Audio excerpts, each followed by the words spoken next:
அனைவருக்கும் வணக்கம். நான் உங்கள் தோழி. இன்று நாம் காணும் பதிவு ஆன்மீகம். வரும் 10ஆம் தேதி திங்கட்கிழமை அன்று பிரதோஷம். சிவன் பெருமான் கூறிய சோமவாரம் என்று அழைக்கக்கூடிய திங்கள் பிரதோஷம்.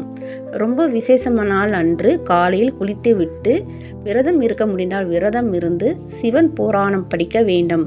அப்படி இல்லை என்றால் ஓம் நமச்சிவாயே என்று இன்று நாள் முழுவதும் சொல்லுங்கள்.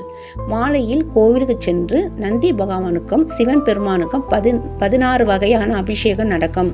ஒவ்வொரு கிழமையில் வர பிரதோஷத்துக்கும் ஒவ்வொரு விதமான பலன்கள் இருக்கு.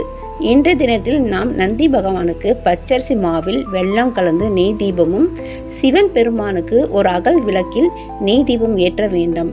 இதனால் அந்த தீபம் எப்படி பிரகாசமாக ஒளிர் விடுகிறதோ அதே போல் நம் வாழ்க்கையில் சிவன் பெருமான் ஒளி வீச செய்வார். சிவன் பெருமானுக்கு பிடித்தமான உணவு பால் சாதம் அல்லது தயிர் சாதம் நெய்வேத்தியமாக படைத்து 5 பேருக்காவது அன்னதானம் தாருங்கள். நம்பிக்கையுடன் செய்யுங்கள். நிச்சயமாக கைமேல் பலன் கிடைக்கும். அந்த சிவன் பெருமான் நம் வாழ்க்கையில் இருக்கிற துன்பத்தை எல்லாம் நீக்கி என்றுமே சந்தோஷத்தை மட்டும் நிலைக்க வைப்பார். நன்றி.